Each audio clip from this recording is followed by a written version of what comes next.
Bueno, para dar entonces inicio a este espacio el día de hoy, primero saludarles a todos y todas las personas que se han conectado en este espacio que hemos institucionalizado cada 8 días, los martes de 7 a 9 de la noche. Tenemos una gran variedad de temáticas que estamos hablando tanto desde la esfera política y el día de hoy pues vinculando también una discusión desde toda la parte jurídica, pero que nosotros como Escuela de Ciencias Jurídicas y Políticas de manera constante estamos combinando todas las perspectivas en nuestros procesos de investigación y en nuestros procesos como tal de formación y demás. El día de hoy tenemos la compañía o la organización de este espacio con el líder del programa de Derecho, el profesor William Felipe Hurtado, que se ha sumado a esta iniciativa y nos ha traído un invitado que sé que vamos a disfrutar mucho en el debate y en las conversaciones que se van a presentar. Antes de darle la palabra al profe William, quisiera hacer un llamado también como muy cordial a que los comentarios estén muy bien orientados, a que seamos como muy propios con el lenguaje, recordando que estamos en un espacio académico ante todo. Y ya, con eso le daría la entrada al profe William. Muchas gracias, profe William, por acompañarnos y liderar también este espacio. Bueno, muchas gracias, profesora Vanessa, a todos y todas las presentes, agradecerles por su puntualidad, que nos acompañen en este espacio que, como lo ha dicho la profesora, se ha hecho ya periódico y que el día de hoy confluyen tanto los programas de ciencia política como derecho de la UNAD, y veo también pues invitados de otras instituciones, como lo es el caso de la Universidad del Cauca, algunos de los estudiantes que han pasado por mis aulas en mi experiencia por allá en la sede del norte del Cauca. Entonces, quiero abrir el espacio presentando al profesor Luis Miguel Hoyos. Me saldré un poco de la cuestión protocolaria para hacerlo y presentaré al profesor diciendo que por allá hace unos 7 años, en el año 2015, cuando yo estaba haciendo la tesis de mi primer maestría en Derecho Constitucional, armando la biblioteca para la tesis, me compré varios libros, entre ellos uno cuyo título sonaba muy tentador para lo que era mi estructura teórica e ideológica de la época, que se llamaba el neoconstitucionalismo ideológico y constitucionalismo multinivel, que fue uno de los principales insumos para ese trabajo de grado que estaba haciendo en ese momento. Un libro que me quedó gustando tanto que lo recomendé en todas mis clases de Derecho Constitucional, investigación y demás. Un libro que yo no conocía su autor para ese momento, pero por lo bien estructurado que estaba y un poco los prejuicios que tiene uno, me imaginaba una persona muy mayor, hasta que una vez en Facebook encontré a un Luis Miguel y era nadie más y nadie menos que el autor de ese texto, hoy aquí presente, a quien ustedes ven y que es abogado constitucionalista, filósofo especializado en moral y política, como lo vieron en la pauta publicitaria, y sus áreas de investigación pues son el derecho constitucional económico, temas relacionados con discapacidad, feminismo, teoría del derecho privado y justicia constitucional. Actualmente radicado en Europa, pero visitándonos por estos días en Colombia, y a quien le abro las puertas de esta institución para que en este espacio comience la discusión sobre que nos parece un tema de necesaria discusión, como lo es la situación de prostitución, bajo una premisa que el profesor nos ha propuesto. Si es la prostitución una expresión de libertad sexual o es una revolución patriarcal.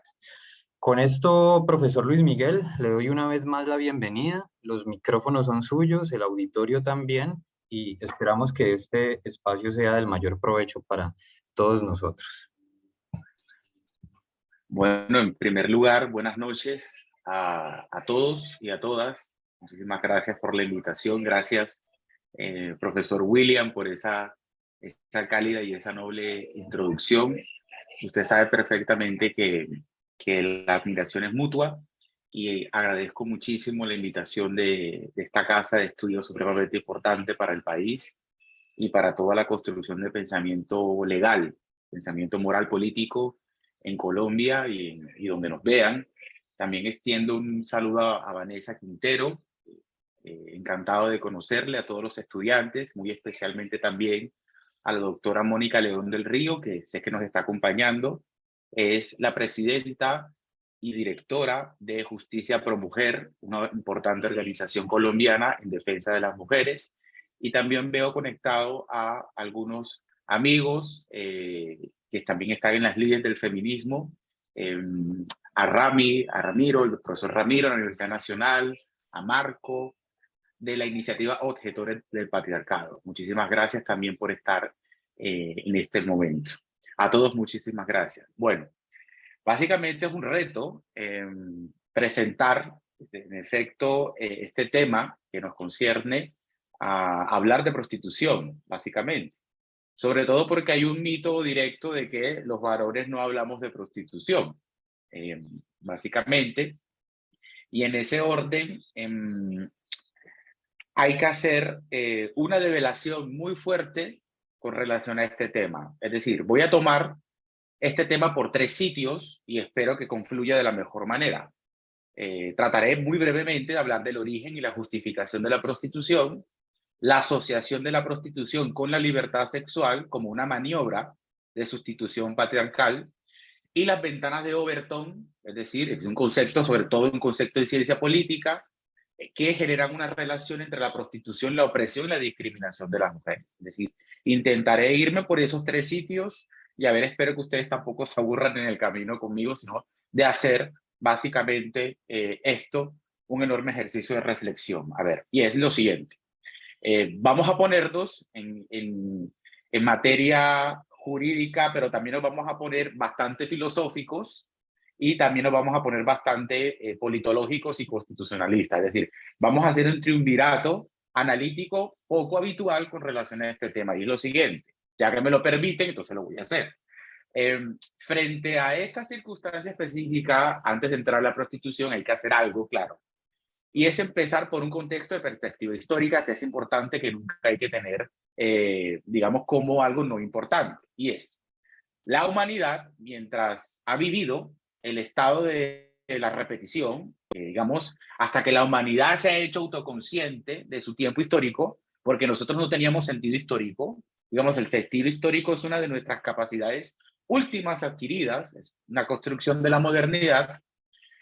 Es una capacidad muy nueva y todavía no la sabemos manejar muy bien, mientras esa capacidad muy establecida en la modernidad, como lo estableció Mary Beard en su momento, dice que el gran problema que tenemos como humanidad es que, digamos, humanidad occidental, básicamente, porque si salimos de Occidente, la perspectiva histórica es distinta. Entonces, si tenemos un problema con el sentido histórico, hay que empezarlo a corregir desde ya. ¿Por qué? Porque si vamos a hablar de prostitución y su relación con las mujeres, debemos entender que el feminismo es un enorme proceso de autoconciencia de la igualdad y de autoconciencia de la igualdad en sentido histórico. Es decir, nadie piense, y esto lo digo con paréntesis, digamos, lo digo con todo respeto, nadie piense que el feminismo es solo la rebelión de las mujeres contra un conjunto de injusticias, que también lo es. Y el feminismo tampoco es una teoría explicativa de lo que hacen los varones y de lo que hacen las mujeres, digamos. No ese es el feminismo.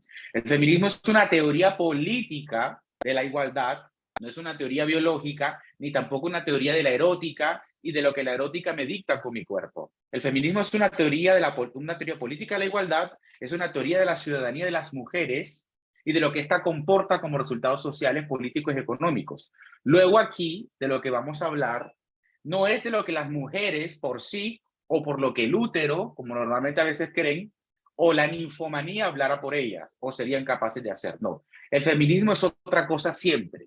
El feminismo es una manera especial de acomodo de la teoría de la democracia que tiene como propósito generar cambios universales para todos, pero mejorando la posición de las mujeres en el planeta, sobre todo en las sociedades abiertas. Es decir, el feminismo no consiste, aunque lo establece como una agenda, en repartir simplemente el poder por la mitad, que también, sino que el feminismo además produce, otro tipo de consecuencias positivas para nuestros tipos sociales y civilizatorios. Es decir, es un proceso de autoconciencia misma de la especie y su sentido histórico y evolutivo. Por lo tanto, ¿qué es lo que produce develar la prostitución a partir de la teoría y política feminista cuando se ejerce? Entender históricamente que la prostitución desde el feminismo es un sistema o una práctica de dominación inmemorial. En ese orden, haciendo esta introducción incardinada a este tema, se parte directamente de la discusión sobre de qué estamos hablando cuando hablamos de prostitución. Entonces, arranquemos. Bien, nos paramos en un contexto histórico, sentido histórico, como lo dice la maestra Amelia Valcárcel, poner la agenda en hora. Las mujeres, en la tercera ola del feminismo, protagonizaron una revolución sexual. Pónganse ustedes por lo menos en el feminismo 70 y 80, 60 y 70 del siglo pasado. Quiere decir que nosotros los varones, me disculparán mis congéneres, nosotros no hemos experimentado ninguna revolución sexual. Se van a sorprender. ¿Y cómo así que no hemos experimentado una revolución sexual? No. Nosotros, los varones, hemos hecho con la sexualidad lo que se nos ha dado la gana, básicamente. Simple hemos hecho con nuestra sexualidad lo que hemos querido hacer, mejor o peor, pero no hemos cambiado el modo de hacerlo. A partir de los 60 y los 70 del siglo pasado, el llamado feminismo 70 y 80, es decir, el de la tercera ola, el movimiento de la tercera ola del feminismo le dijo a las mujeres, el sexo no es malo. La idea patriarcal de que están marcadas por el sexo es completamente absurda. Eso lo dijo el feminismo. Tienen tanto derecho al sexo como cualquier persona. Y aquí ustedes recordarán enfáticamente dos clásicos de la teoría feminista de la tercera ola, que es El segundo sexo de Simone de Beauvoir y Mística de la feminidad de Betty Friedan.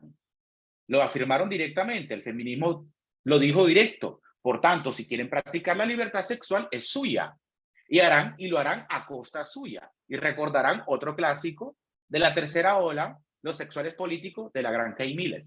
Es decir, el feminismo 70 y 80 deflactó el peso que sobre el sexo de las mujeres y la sexualidad se generaba. Es decir, la enorme potencia develadora del feminismo de la tercera ola que empezó desvencijando cuerpos, sexualidad, género y roles también socioeconómicos, porque recuerden que la tercera ola del feminismo introduce la agenda de la paridad, rompió, en efecto, el estigma del sexo que pesaba sobre las mujeres, sobre todo el estigma sobre la teoría del sexo que, en efecto, puso Freud sobre las mujeres. Recuerden, la envidia del pene.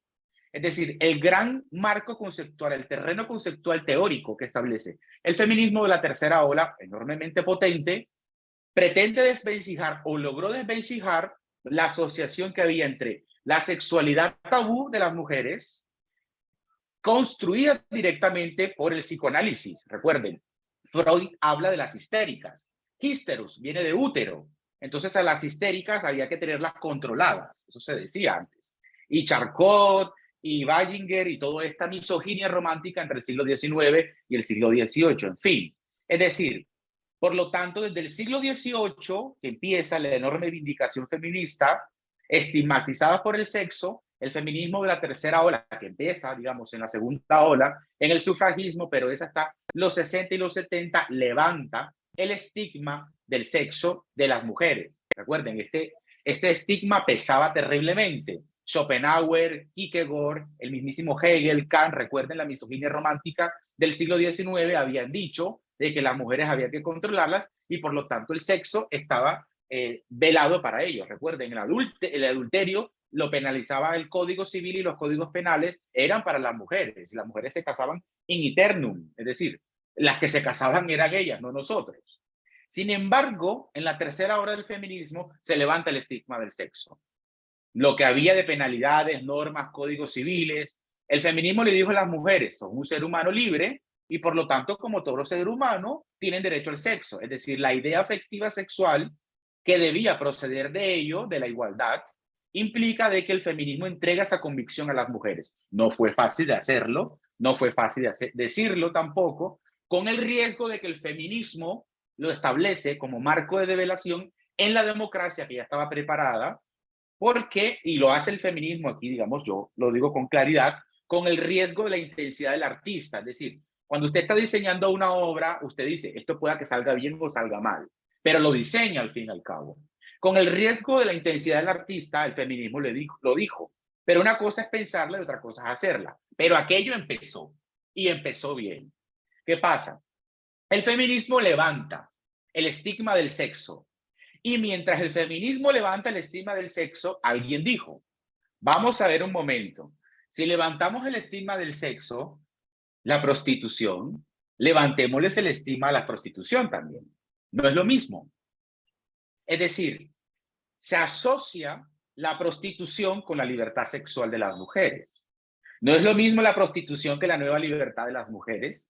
Y claro, entró un ala del feminismo a hacer una asociación teórica que la maestra Celia Morós llamó las alianzas ruinosas.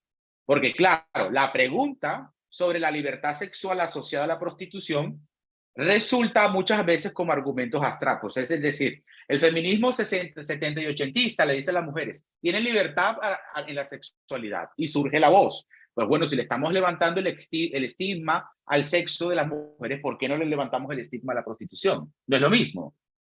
Y claro, se entra en una disociación filosófica que rompe con la tradición del feminismo, porque el feminismo es producto de la modernidad, y en ese orden se empieza a encardinar el tipo discursivo del feminismo a la libertad sexual. Vamos a colocar un ejemplo. Se utiliza un argumento abstracto, así como el de las matemáticas. Ustedes recuerdan que los argumentos abstractos, cuando uno hace abstracción filosófica, los argumentos abstractos pues son abstractos. Tú no le pones la mirada al argumento abstracto a la materialidad o a la sustanciación del asunto, sino a la mera formalidad. Eso mismo pasó en los 60 y los 70. Tú estás levantando el estigma del sexo porque no levantas el estigma de la prostitución. Ven la asociación. No se ve la sustancia del asunto, sino la mera formalidad. Entonces, si se dan cuenta, decir que la prostitución es un trabajo como cualquier otro, no se puede decir sin que antes se produzca la revolución sexual de los 70. Que la asociación va de trabajo y prostitución, se hace a partir de esa fecha, y que por esa mala incardinación filosófica, teórica y conceptual, se ha metido mercancía de mala índole a través de un canal que, como la libertad sexual, se abrió para otra cosa. Son dos cosas completamente distintas. ¿Por qué ese argumento de la prostitución y llamarle trabajo para el feminismo, sobre todo el feminismo ilustrado? ¿Por qué lo para? Porque lo conoce. Porque se está utilizando en la modernidad una práctica de dominación inmemorial como sinónimo de la libertad de las mujeres. Entonces, una pregunta racionalista: ¿cómo una práctica inmemorial de dominio te puede ser metida a través del canal de la libertad si no está habilitado para eso? Y se asocia, digamos, es una parte de esta circunstancia. Pero cuando, como dice pues la maestra McKinnon, el análisis está para analizarlo. Entonces, ¿qué pasó? Entró la romantización de la prostitución. Entonces nos encontramos con los argumentos abstractos, es decir, los que no van a la historia de la prostitución, sino que la habilitan para meterla por el canal de la libertad y asociarla con la libertad sexual de las mujeres. Entonces vamos con los argumentos abstractos. No, es que eso era antes.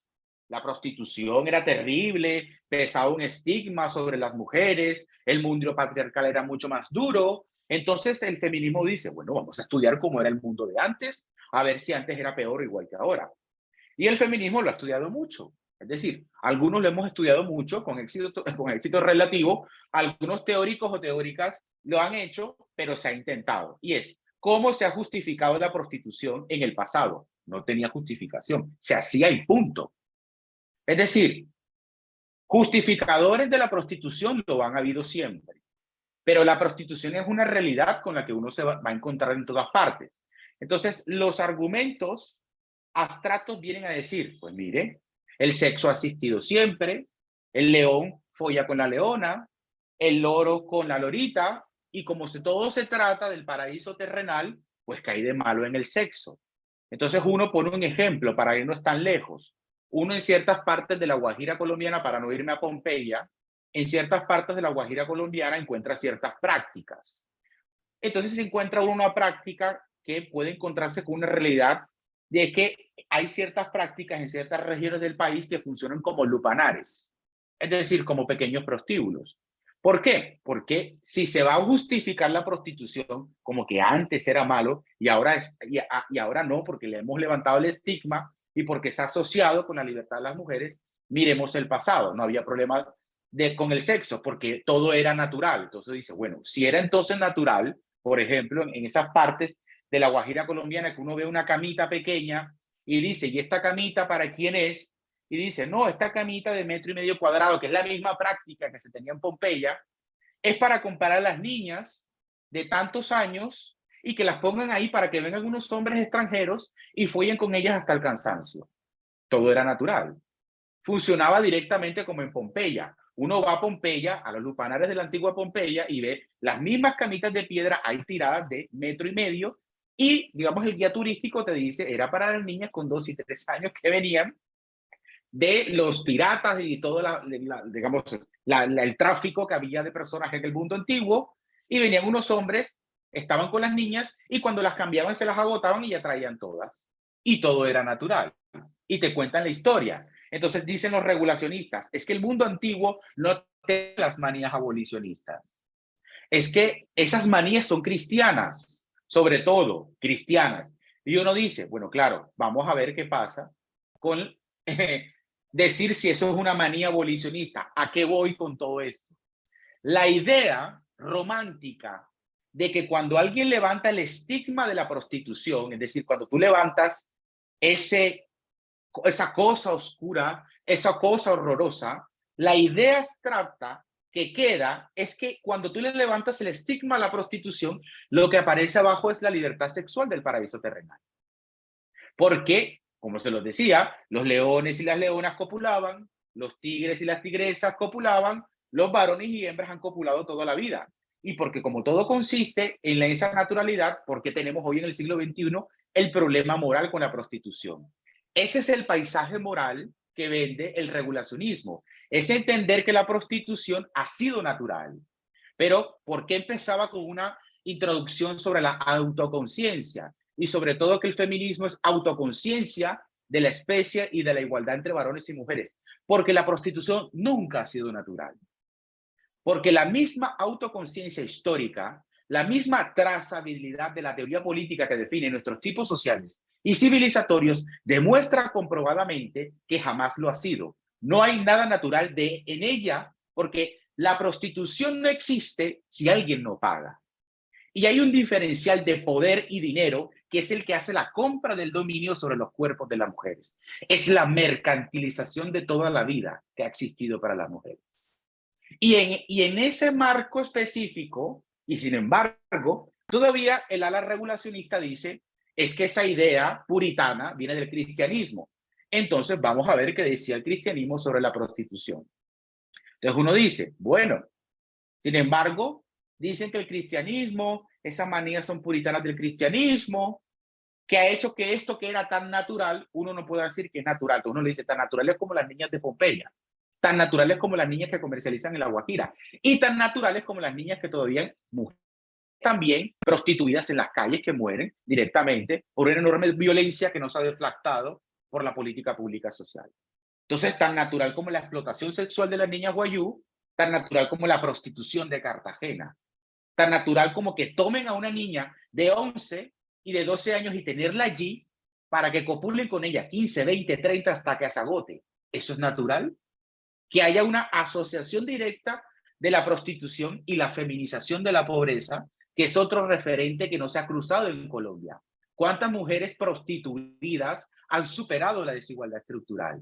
¿Dónde está la emancipación de la prostitución si no es directamente feminizar la condición directa de la mujer hasta el punto de que quede esclavizada en un contexto de desigualdad estructural donde directamente el putero, porque no tiene otro nombre, viene a indicarle cuál es su sentido de vida? Entonces uno dice, tan natural como que toda la prostitución del mundo antiguo haya sido esclava. Entonces esto tiene gracia. Uno dice, el cristianismo fue el que le puso esto. Uno dice, bienvenido, el cristianismo sí sirvió para mostrar que eso es la prostitución, pero no, tampoco. Es decir, el regulacionismo, y yo, digamos, yo no quisiera ofender a ninguna persona que profesen la fe cristiana, pero la historia política es clara. Entonces dice, no, el cristianismo no puso la manía abolicionista, ni tampoco le envió un mensaje a los regulacionistas. No, porque inmediatamente los padres de la iglesia, ustedes saben, gente mucho más sensata que nosotros y nosotras, comprobó que la prostitución debía tener una función. O sea, que la idea de acabar la prostitución era una buena idea, muy buena idea, pero una idea sembrada en el corazón de Dios, en los varones y las mujeres, que se iba a poder culminar un poquito más allá, después posiblemente del final de los tiempos. Y como ustedes saben, el final de los tiempos nunca queda cerca. Hay que esperar un poquito. Entonces, frente a eso, ¿qué sabemos o para qué servía esa bella institución llamada la prostitución? Esa bella, digamos, institución llamada prostitución era para que las mujeres honestas, sumisas, para el rol de la Virgen María o la Sofía de Rousseau, pudieran llevar adelante una vida honesta, porque tendrían que recordar el fraccionamiento de los tipos de mujeres que se diseñaron una vez entró la Ilustración. Recuerden, mi maestra Alicia Puleo habla de dos rostros de la Ilustración. Recuerden, la Ilustración, el enorme momento civilizatorio donde la cultura occidental rompe con el paradigma anterior. Y Descartes dice, pues probablemente todo lo que hemos heredado del mundo antiguo es un enorme error. Y la Ilustración empieza a irracionalizar los prejuicios. Pero ¿qué pasa? Como dice Alicia Puleo, la Ilustración tiene tuvo dos rostros, el rostro opresivo y el rostro emancipador. En el marco del rostro opresivo, la Ilustración no estuvo de acuerdo con la libertad e igualdad de las mujeres. Por eso el feminismo, la primera ola, el feminismo ilustrado, se levanta en la Ilustración contra Rousseau, contra los ilustrados, contra aquellos que decían, no, no, las mujeres no, eso no lo podemos tocar. Olympe de Gouges, Mary Wollstonecraft, Poulain de Lavac, es decir, los primeros filósofos ilustrados que empezaron a deflactar el mismo proceso de la Ilustración. Recuerden, el discurso del feminismo ilustrado fue, dime tú que no tenga yo, que la democracia no me dé y por qué me estás dejando fuera del contrato social. Rousseau dijo que las mujeres eran anomalía pura y por lo tanto como anomalía pura deberían estar fuera del contrato social. La sacó del contrato social, por eso las mujeres no votaban, no tenían ciudadanía, es decir, el concepto de individuación que viene de la teoría liberal no se pudo aplicar a la mujer porque la mujer era el estado continuo de naturaleza, no era persona. Las mujeres eran las idénticas, los iguales eran los varones. Ahora bien, en el marco de esa plantilla racionalista donde se asentó la democracia que conocemos y que posteriormente entrega a la varonía el contrato de ciudadano y a las mujeres el contrato sexual que establece Carol Payman, se le entregó a estas mujeres eso, se hizo una división, mujeres públicas y mujeres privadas. Recuerden, en su momento, Olympe de Gouges, Mary Wollstonecraft, y sobre todo Mary Wollstonecraft, que era una directamente rousseauiana, se enfrentó a su maestro, y luego Madame de Chaptelet, a su manera Victor Hugo, Montesquieu, y pues Carol Payman, como ya lo dije, directamente lo abordó en el contrato sexual. La Ilustración que no se había racionalizado, recuerden, Celia Moros lo dijo, el feminismo es el Pepito Grillo de la Ilustración. El feminismo decanta la Ilustración y muestra que habían dos tipos de mujeres. Esa era la ciudadanía de las mujeres en el siglo XVIII. Sin embargo, la división de mujer privada, la casada y la pública estaba en la acera. Sobre esa macro categoría social diseñada por la Ilustración la toma la Iglesia. San Agustín, que tiene una gran mente y que yo pues quiero mucho, pero hoy me tengo que meter con San Agustín, directamente es el autor. Es decir, yo no me meto tan a menudo con él, aunque lo admiro, pero esta vez pues lo voy a dejar por fuera. No lo voy a dejar por fuera. El asunto es, al igual que las ciudades, piensen, las grandes ciudades tienen vertederos. Recuerden, los romanos, los griegos construyeron las ciudades que conocemos, al igual que las ciudades tienen alcantarillas por donde se va, los evacuaderos, donde se vaya algo, que si no fuera así, pues digamos el concepto mismo de higienismo y sanidad pública no existiera. De la misma manera, la sociedad tiene que tener evacuaderos, donde se vaya algo. Es decir, esa asociación se hace. Por lo tanto, las mujeres públicas era eso por donde se tenía que ir ese furor del varón incontrolable que iba a perjudicar a la pobre mujer casada.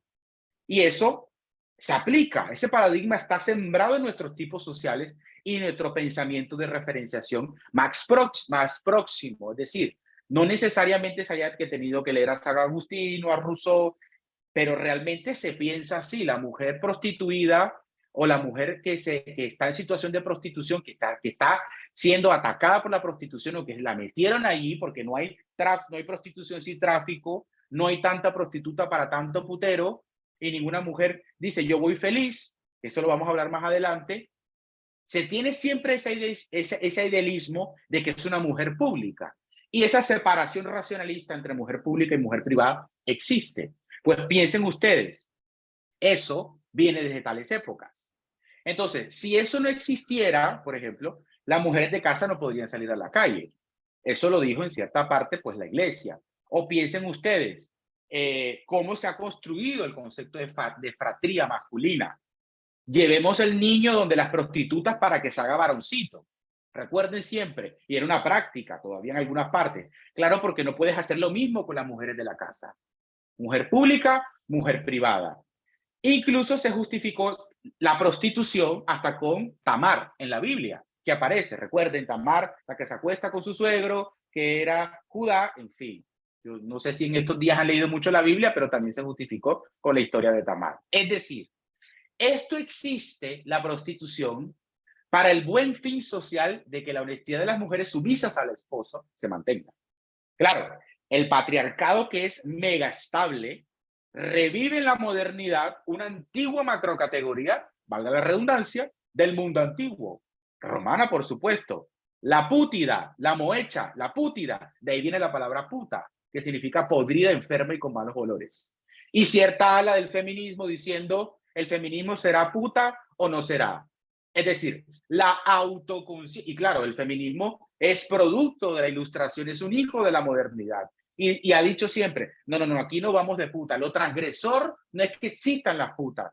Lo transgresor es que dejen de existir las prostitutas, no que la mujer vaya de puta. Entonces, esto lo explicó muy bien ¿quién? Aline Rosselin, en un clásico feminista que se llama Porneia. ¿Por qué empecé por todo este relato de pensamiento? Porque la prostitución es una práctica de dominación inmemorial naturalizada, a la que cabe desactivar desde el mismo sistema racional de pensamiento que en efecto atraviesa el derecho y a la ciencia política.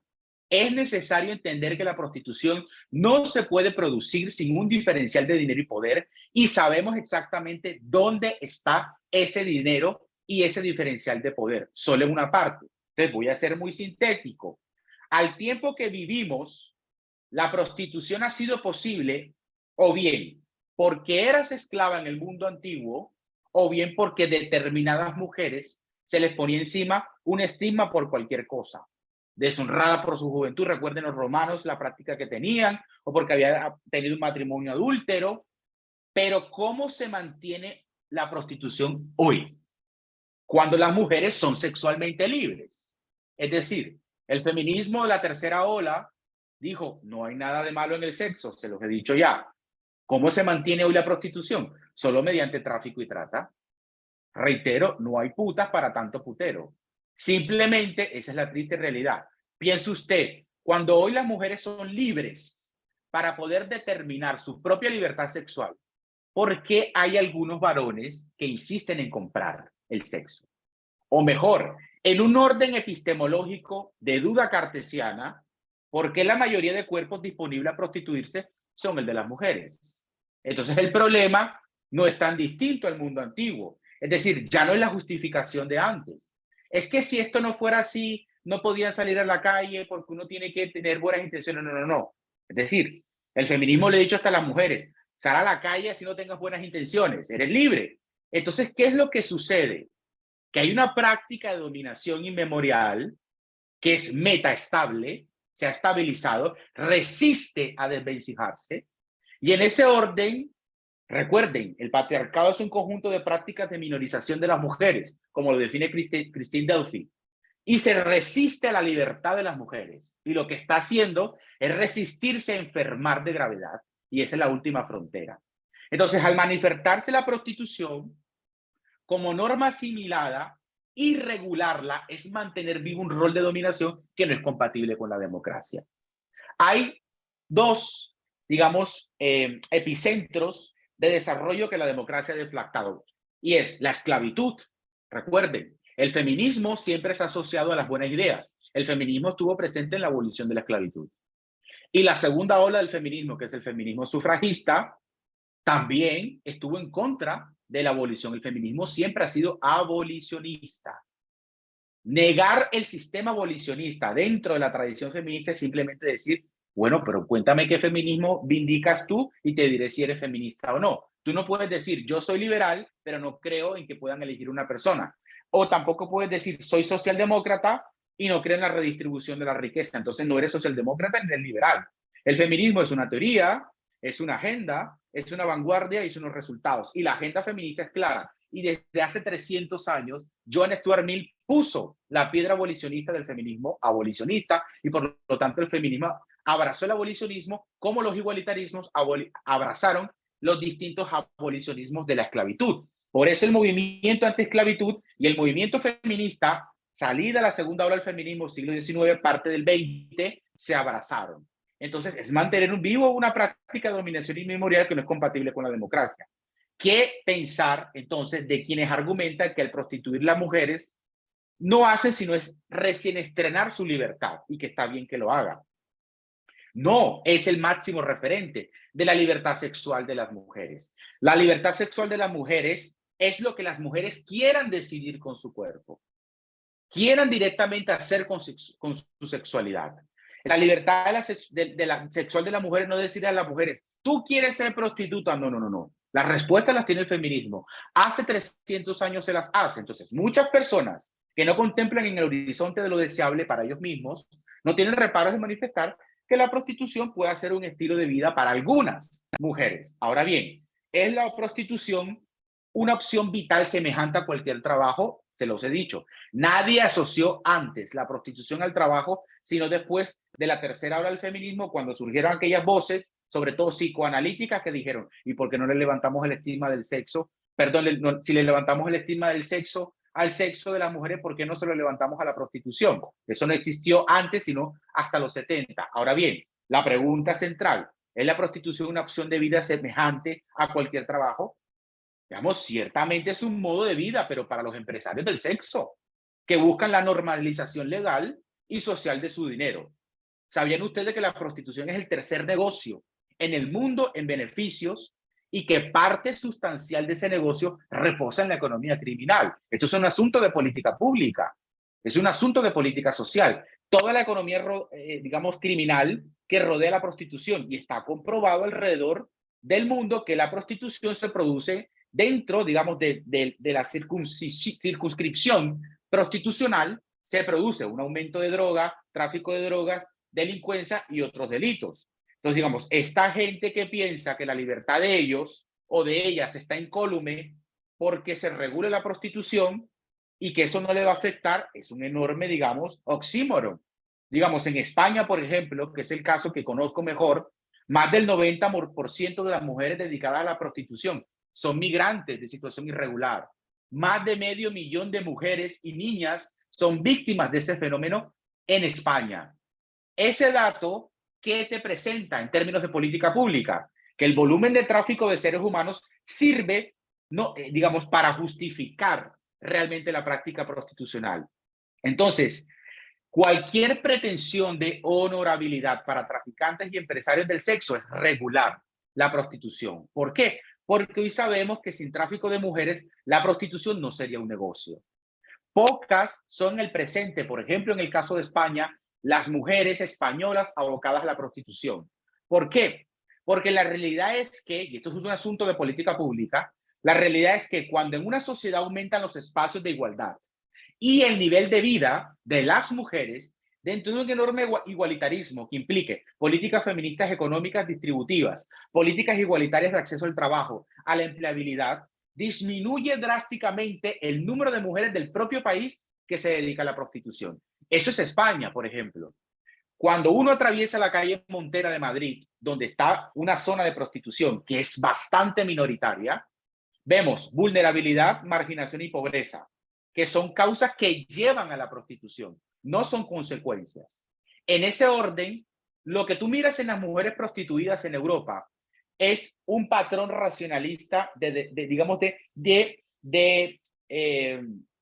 incardinación sistemática. ¿A qué me refiero? En todas esas mujeres prostituidas vas a ver que vienen de la Europa del Este, América Latina y África. ¿Qué comparten esas sociedades? Sociedades que son profundamente desiguales, que tienen problemas de desequilibrio económico estructural de mujeres y que pues las mujeres caen atrapadas en la prostitución porque la feminización de la pobreza no está deflactada. Entonces las mujeres del tercer mundo van a los países desarrollados por la pobreza de los suyos. Van al primer mundo alentadas o engañadas por las mafias de traficantes para mejorar su vida y sin embargo terminan dentro de la prostitución como horizonte vital. Entonces la mayoría no salen de ese mundo por la pobreza, porque tienen que mantener y cuidar a su familia. Por lo tanto, por ejemplo, regular la prostitución en ese orden ayuda a esas mujeres, digamos Holanda y Alemania, optaron por regularlas. ¿Y qué ha pasado? Una terrible cosa. Les voy a colocar el caso de Alemania. Alemania, por ejemplo, reguló la prostitución. Se disparó la prostitución irregular en Alemania. Nadie va a un prostíbulo alemán porque se siente que fuera una institución pública. No, es que yo no quiero que me atienda una chica que me hace sentir que estoy yo pidiéndole algo al ministerio, no sé, de educación, porque tienes que llenar formularios, porque tienes que dejar tu nombre, porque tienes que dejar el DNI. ¿Y qué ha pasado en Alemania? Se aumentó la prostitución irregular cuando la prostitución está regulada en Alemania. Hay un problema de Alemania frente a la Unión Europea y ese caso está en el Tribunal de Justicia de la Unión Europea y en el Tribunal Europeo de Derechos Humanos. Entonces, digamos, la indefensión de las mujeres explotadas y las mujeres empobrecidas las seguimos viendo en la prostitución. Entonces, busquemos donde busquemos, es el rostro de la pobreza y la indefensión lo que vemos en todas las mujeres explotadas y traficadas en el marco de la prostitución. Entonces, regular la prostitución realmente las ayuda, ¿no? Alemania y Holanda son países del primer mundo, ahí está el ejemplo. Estados Unidos es un país abolicionista. Todos los estados son abolicionistas, excepto en el estado de Nevada, dependiendo específicamente. ¿Por qué? Porque el abolicionismo hace parte de la vindicación feminista. Por lo tanto, si lo que se quiere es ayudar a esas mujeres, digamos, y no volver respetable a las mafias, que no parece un objetivo serio de política pública, lo que hay que realizar son programas y políticas públicas de inclusión social, abordar políticas de igualdad que frenen o eviten la vulnerabilidad, pobreza y marginación de las mujeres para que el horizonte de vida de las mujeres no sea la prostitución. Ese es el mundo real. Ese es el mundo en política pública. Ahora, cuando se presenta un proyecto de regulación, se desconoce completamente la historia de la mujer con relación a la prostitución. Ese es el mundo real. Es como si el patriarcado dijera, cuanto más libre te veo, más sumisa te deseo. Porque tú eres libre, no quiero que éstas lo sean. Es decir, hay una conciencia terriblemente equivocada, y lo admito a priori, de que el aumento de la prostitución está negándose la libertad de las mujeres directamente. Y las mujeres, y sobre todo las feministas y los feministas, no somos tan tontos como para no darnos cuenta de eso. Entonces vienen los justificantes de la prostitución. Luis Miguel, la prostitución, o profesor Luis Miguel, la prostitución, porque digamos así habla el discurso regulacionista y también tiene que enterarse que existe. Luis Miguel, la prostitución la definen mujeres en nombre de la libertad. Dicen mujeres, yo soy libre para ser una prostituta y quiero serlo. ¿Qué pasa allí? Digamos, ¿cuál es el dilema filosófico político allí? ¿Qué respuesta tiene el constitucionalismo, la ciencia política? ¿Qué respuesta tiene el feminismo? Porque hay veces voces que dicen yo quiero ser una prostituta y quiero serlo, o quiero ser un prostituto. Porque a mí esa práctica no me parece mal. Digamos, son una minoría dentro de lo que es la trata, pero son los y las que tiran. A ver, y aquí voy a ser muy claro. Esto existe, escúchenme, esto existe simplemente porque el discurso que pretende estabilizar la prostitución impide, y a veces de manera adrede y por motivos torvos, el debate de la prostitución y lo ponen a muy bajo nivel.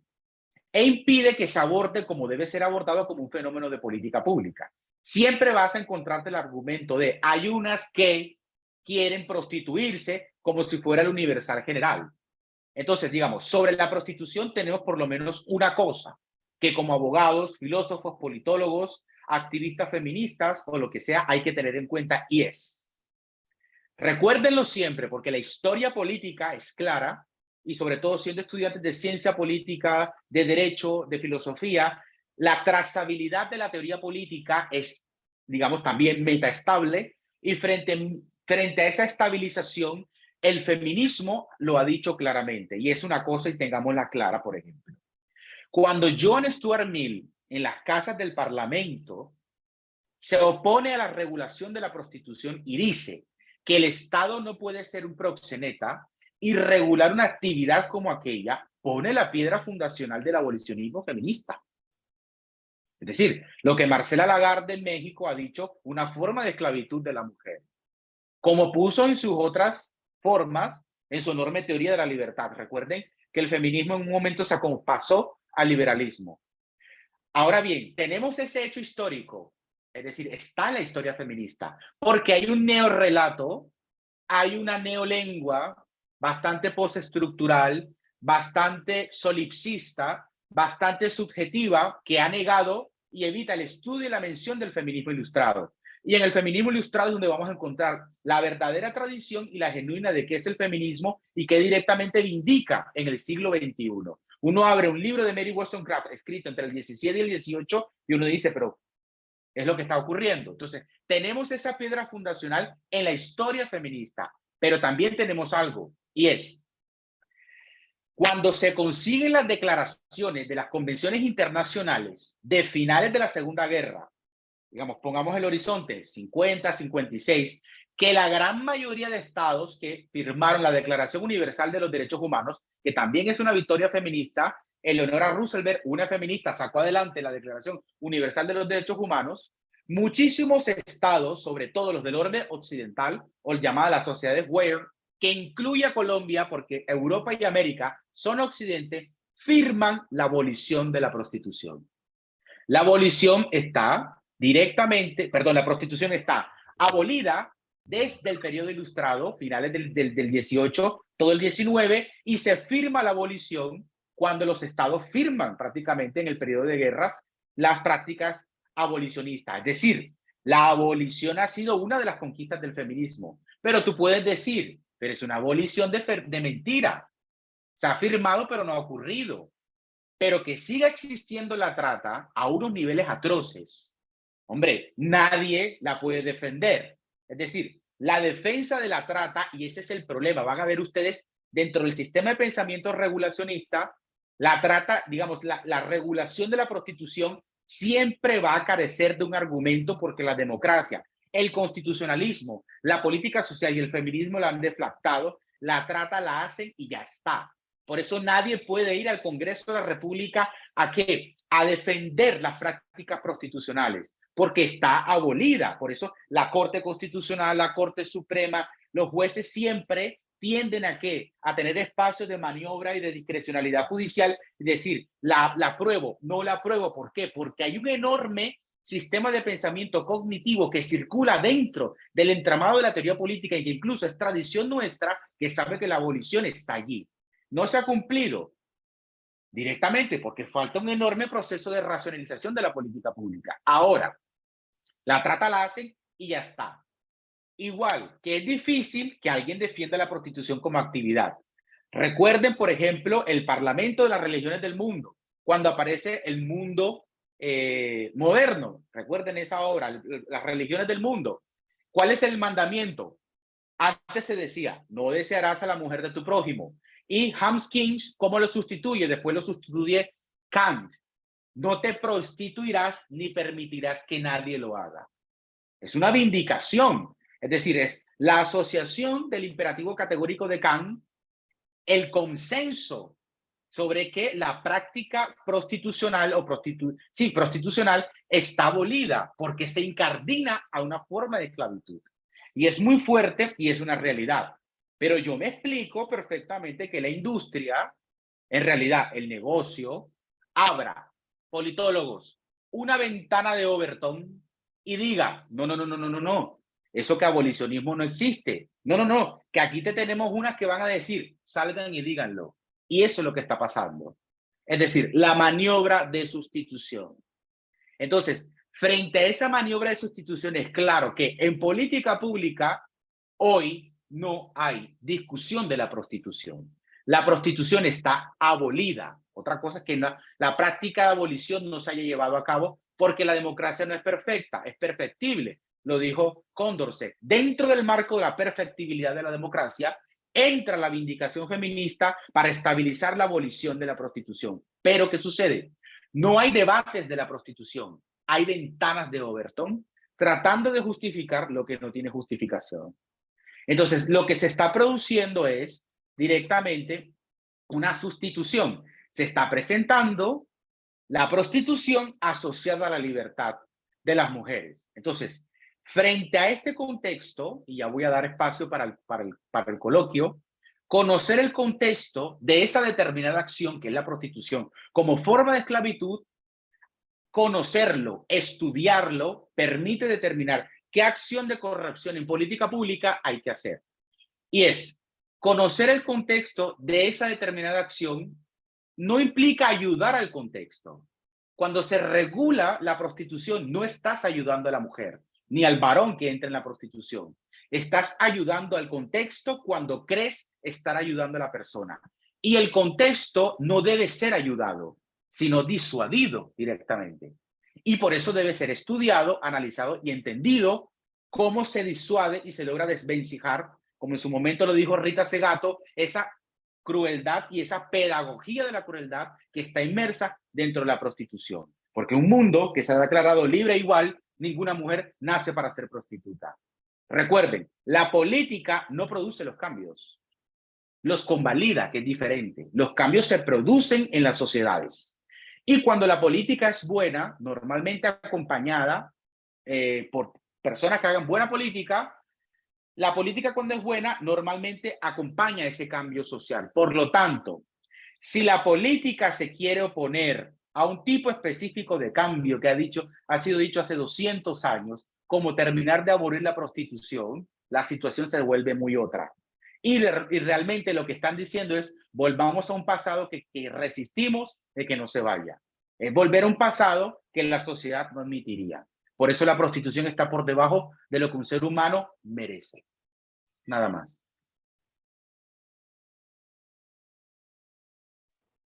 No, muchas gracias, profesor Luis. Bueno, un contexto bastante vasto desde lo teórico, desde lo histórico y todas las vertientes que usted maneja. Aquí el chat ha estado movido en algún sentido. Han hecho, lo leo primero algunas de las preguntas que hay en el chat y luego pues también se dará paso para que hayan intervenciones donde espero también participar. Y hay una pregunta de Luis Flores donde trataré de interpretar su mensaje. Textualmente dice, ¿cuál es la diferencia entre la prepago y la prostituta? ¿O son lo mismo? Imaginaría, profesor Luis, que como está formulada la pregunta, hace referencia al debate que usted planteaba sobre el tema del consentimiento, de que puedan haber mujeres, como puede ser el caso de las que se denominan en, en este mercado criminal como las prepago, muchas sostienen brindar su consentimiento para ejercer lo que denominan el trabajo sexual. Usted, en ese sentido, ¿qué le diría al estudiante Luis que nos hace esta pregunta? ¿Cuál es la diferencia entre una prepago y la prostituta? Simplemente es un bonito nombre que el patriarcado le pone a una mujer que se prostituye. Termina siendo exactamente lo mismo. A ver, con esto hay que, digamos, siempre apelar al pensamiento crítico, que es algo muy bien, y el pensamiento analítico, que se estudia muy bien en ciencia política, que es lo siguiente. Y es, la prostitución no existe porque existan las prostitutas. La prostitución existe porque las sociedades son desiguales. Si dentro del marco estructural de sociedad de referencia, es decir, tenemos un salto civilizatorio lo suficientemente estable, donde varones y mujeres fueran equivalentes, porque hago un paréntesis, la igualdad la estamos apenas conociendo. Todavía ninguna democracia sabe qué es la igualdad completamente. Quizás en el siglo XXIII, en el siglo XXIV, digamos, sepamos qué es la igualdad, pero la igualdad tal y como la conocemos tiene 300 años. Es decir, la igualdad como la conocemos tiene 300 años, no tiene más. Frente a esta circunstancia específica, si la sociedad fueran lo completamente equipolentes, que el concepto de equipolencia social va implícito dentro de la igualdad, no existiera la prostitución. Es tanto como decir, ¿por qué si una sociedad es lo suficientemente igualitaria y frente a la especificidad que me brinda en el sentido de tener las mismas oportunidades como cualquier otra persona, ¿por qué me voy a prostituir? Ahora, la prostitución hay que sacarla del contexto de lo que la persona quiera y le apetezca hacer con su cuerpo es completamente diferente. Y aquí hago una, digamos, diferencia racionalista. Lo que la persona quiera hacer con su cuerpo es problema de la persona. El Estado no puede meterse en tu sexualidad. El Estado no puede meterse en tu orientación sexual. ¿Por qué? Porque el Estado no está, digamos, diseñado para eso. Pero el Estado no puede poner en una política pública de que la prostitución, siendo una práctica de dominación inmemorial, es, como cualquier otro, un trabajo. Es esclavitud moderna. Es la modernización o la racionalización de una forma de esclavitud. Porque lo que vuelve es una política pública se convertirá en ley, tanto en la posibilidad de decirte, eres médico, eres profesora, no hay trabajo para eso. Mira, aquí hay una oferta de ser prostituto o prostituta. Entonces, la ley manda un sentido pedagógico a la sociedad. Ahora, normalmente la gente dice, ahora, frente a esta circunstancia específica, saca la moral de todo esto. O sea, uno saca la moral. Entonces, aquí sí hay que sacar la moral, que es la moral no se puede sacar frente a ese tipo de circunstancias. Entonces, yo que le contesto al estudiante, no es la prostitución la forma de vida diseñada por la democracia. No hay que asociar la libertad sexual es la posibilidad que tiene el ser humano de poder directamente hacer con su cuerpo lo que le apetezca sin la imposición de un tercero que lo coaccione y que esa coacción genere un lucro donde esa persona siempre va a estar en una situación de opresión. Esa es la diferencia entre la libertad sexual y la prostitución. ¿Qué es lo que sucede? Porque tú eliges con quién acostarte, yo no lo tengo tan claro. Es decir, la prostitución directamente se presenta de esa manera. Y frente a esa circunstancia específica, de acuerdo a esa circunstancia eventual, cuando las sociedades, miren, yo les coloco un ejemplo. Hay una muy buena serie, que la recomiendo, que se llama La Veneno, una serie española, y ustedes van a ver allí, aparte de que van a ver un cambio en la sociedad española, van a ver un lugar que en España se llamaba el Parque del Oeste. Hoy es un lugar donde las personas directamente pueden ir, y antes era una zona de prostitución. Cuando los estados invierten en políticas igualitarias directamente, se deflacta la prostitución. Las personas dicen, no, la prostitución nunca va a dejar de existir. Eso decían de lo mismo de la esclavitud. Pero que una persona diga, soy tu esclavo sexual, eso no revive la esclavitud. No sé si soy claro con eso. No hay que confundir las prácticas sexuales con la libertad sexual de las personas.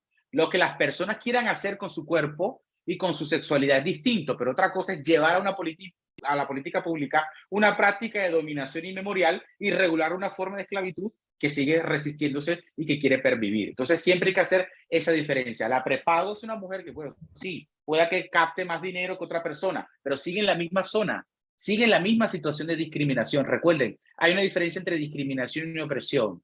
Entonces sigue la misma práctica de discriminación y opresión. ¿Dónde están los estudios donde la prostitución directamente empodera a las mujeres? No hay. Eso no existe.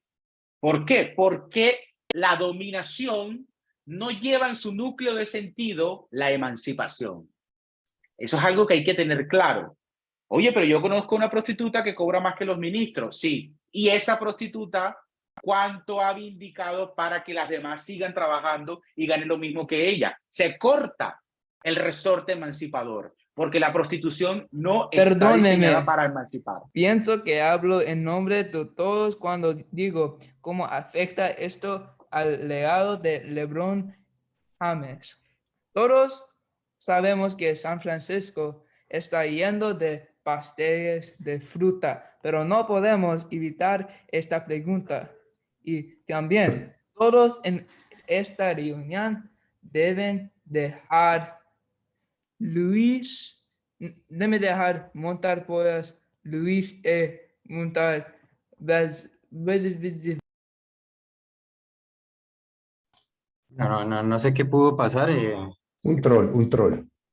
No entendí. Profe, Bueno, profe entonces Luis llegamos, Miguel, yo aquí nos creo informan que que he es un sido troll. claro allí. Sí, Ah, profe. vale. Antes de Vale. dar antes de Zoom got hacked again. Antes de dar la palabra a nuestro participante que nos está alzando la mano, profe Luis Miguel, como hay varias intervenciones en el chat, si usted puede tomar nota porque voy a hacer una seguidilla de preguntas y comentarios para no hacerlas una por una, sino soltárselas y que de pronto en un hilo discursivo usted pueda darles trámite. Le voy a mencionar algunas I cosas just want to say send love to all que se my han people in escrito. the Vanessa, chat. ¿estás 3 por ahí hoes para que me on me. ayudes con Man, los I trolls? put that to Sí, pero no estoy identificando I just bien. put a bitch in the Déjame trunk. I said, ya. hold the hell no. Daniel Run, Hernández, man. I venga y got lo hella sacamos de hoes, acá. man. They all. Y por favor, I just got freestyle bitches that. Ay, espérate. Que Hey, haya that's me. I'm the guy autorización in de the Dame un sala de city. segundo, espera dame un para que segundo. Es I ingrese. love que it. no, Man, bitch, I déjame. got cheese like I live in green. Dame un segundo. Es You que si know I me hit lo... it every day. Yo, Dame un man, I'm segundo. always joining Zooms, man. You know I'm getting to the boom. Listo. Qué pena, profe Luis, son cosas de estas No se plataformas. preocupe, no se Créame que no es preocupe. nada comparado con las cosas que a veces pasan. Le voy a hacer una seguilla de comentarios y preguntas. Sí. Usted va anotando y luego, en últimas, hay que penalizar la prostitución para quienes la estimulan y la financian. Disculpe, ¿existe algún estudio etimológico que hable del término y diga qué es el patriarcado? ¿Quién creó esta terminología? Alejandra Vera dice, la recomendación 38 de la CEDAW, la trata y la prostitución, webcam, OnlyFans, todas las formas de explotación sexual están vinculadas, son delitos en los cuerpos de las mujeres. Mari Zamora, ¿cómo podemos hacerle ver a la mujer que dice que opta por la prostitución como forma de vida, que está reproduciendo una práctica de dominación patriarcal? Gersaín, ¿la prostitución estaría solo relacionada como una actividad comercial o está también asociada a un comportamiento de algunos individuos en desarrollo de su personalidad o contexto?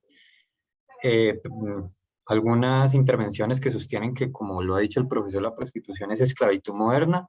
Omar de Jesús Restrepo, estudiante nuestro, también representante a la Cámara. Mi pregunta es si la regulación de la prostitución no es una forma de estigmatización y opresión. Alejandra Vera, ninguna mujer nace para putas, la necesidad, el empobrecimiento, la falta de oportunidades, no existe dignidad humana cuando una mujer está en la explotación sexual. Jair pregunta si es algo del patriarcado, ¿por qué hay prostitución de hombres? Por ahí no sé a quién le van a dar palo, escriben por acá. Profe, ¿cuáles serían las mejores políticas y normas para tratar de regular el trabajo sexual de manera positiva y favorecedora hacia una trabajadora sexual? Noto que puede ser una pregunta desde el regulacionismo. Le responden, creo, en el chat, no se puede regularizar el delito. Hay un comentario largo, teniendo en cuenta lo que antes se dijo, se define el patriarcado como un sistema que se basa en la minimización de la mujer. La prostitución no nace como algo nuevo, sino que se viste con otro nombre, intenta reivindicarse neciamente como otro aspecto de la sexualidad. ¿Cuál es el argumento de países como Alemania y Holanda para regularla? Este último vanagloriándose de estructuras como el Barrio Rojo y demás. ¿Cuál es la responsabilidad de la teoría queer y del activismo transgénero en la normalización de la cultura de la prostitución? ¿Cuál es tu opinión sobre las reconocidas feministas como Marta Lamas, Silvia Federici, Laura María Agustín, entre otras, que reconocen la prostitución como trabajo? Y las redes sociales, o más bien internet, no han ido cambiando el concepto de patriarcado frente al consumidor de la prostitución. Y algunos comentarios pues que insisten en lo que se ha dicho de que algunas deciden hacerlo como práctica totalmente autónoma. Y por último, cómo la política pública puede mantener los pilares y evitar la instrumentalización de la prostitución como agente de poder en la construcción social. Una seguidilla de muchas preguntas, profe. Decidí soltarlas así para que usted trate como identificar lo que se ha ido viendo en el chat para que trate pues como de abordar algunos de esos elementos que nos consultan por acá y luego ya también damos algunas participaciones orales. Ok. Perfecto. Bueno, varias preguntas. espero estar, Muchas. digamos, espero responder, pero creo que Ramiro tenía la mano alzada. Sí. Ramiro, ¿vas a dejar alguna intervención, pregunta? Sí, sí, claro. Gracias, profesor Hurtado. Un saludo aquí desde la Escuela de Ciencias Sociales, Artes y Humanidades. Muchísimas gracias por esta invitación a Luis Miguel, muy interesante.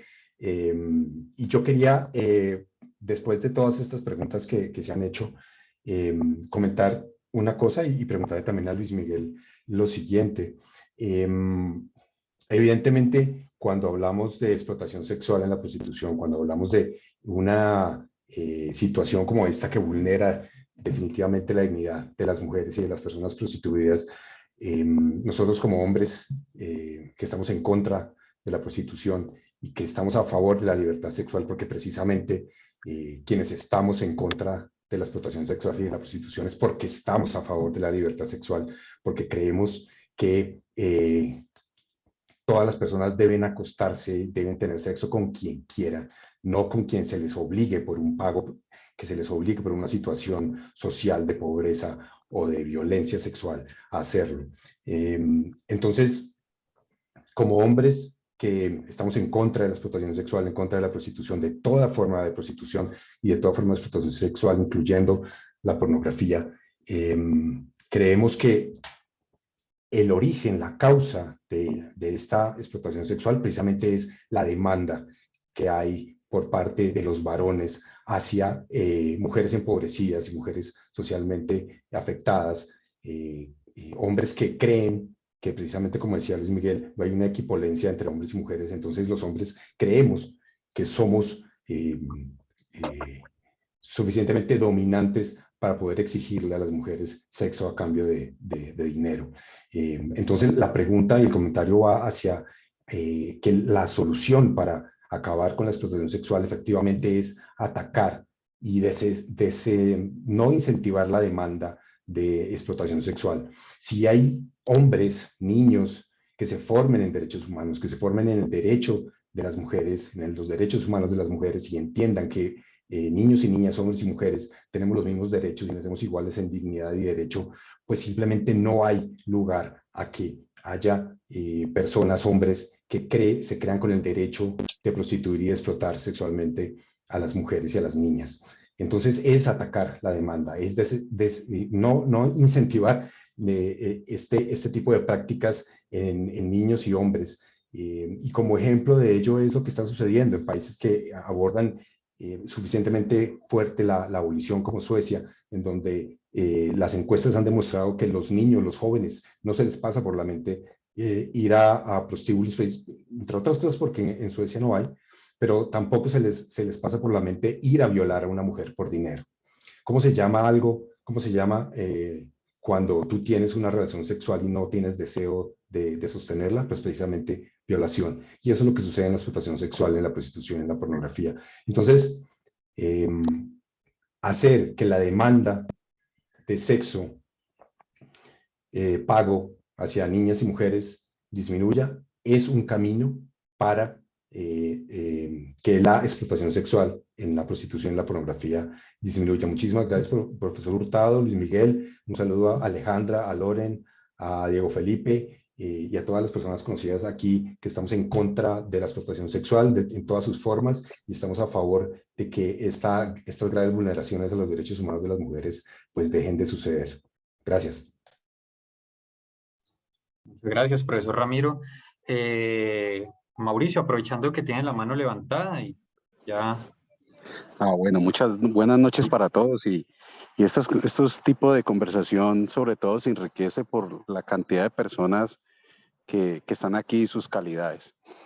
Yo siempre pienso que toda figura, y la sociedad nos lo ha demostrado, eso es una figura de poder. Y yo pienso que la prostitución no solo hay que mirarla desde ese franco de la institución de la persona que ha sido lesionada o la persona que está inmersa en la situación, sino cómo esas estructuras y comportamientos sociales lo permitimos. Por eso fue mi pregunta ahora de cómo desde la política pública podemos mantener esos pilares que se habla de la humanidad, de esos compromisos, y tenga muy a raya ese tipo de manifestaciones sociales, porque hay diferentes, desde lo económico hasta la aceptación cultural.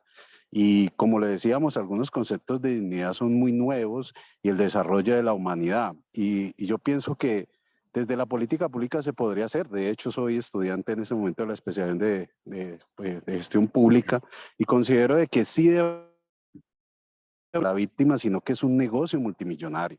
Entonces la pregunta es, permito sí ciertos controles con quien lo hace, que es el agente pequeño, pero ¿de dónde va todo ese patrimonio económico y esa aceptación?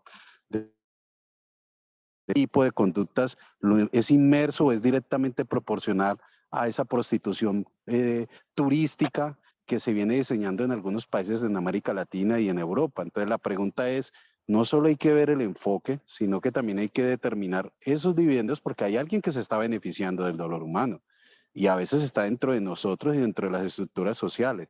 ¿Qué tendríamos que hacer desde todo el componente de la construcción social y esa realidad social para evitar esto? Porque no solo es el legislador, sino también cada uno de los miembros de la sociedad. Yo hago más bien una reflexión, no solo ver la víctima, sino que es que a dónde van todos esos recursos.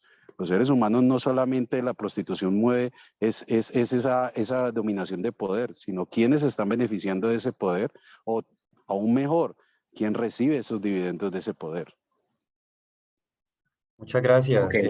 Mauricio. Y para darle la palabra al profesor Luis Miguel, simplemente agrego, profe, eh, he notado en algunas de las preguntas algo que puede ser un hilo conductor que las una y es el tema del consentimiento.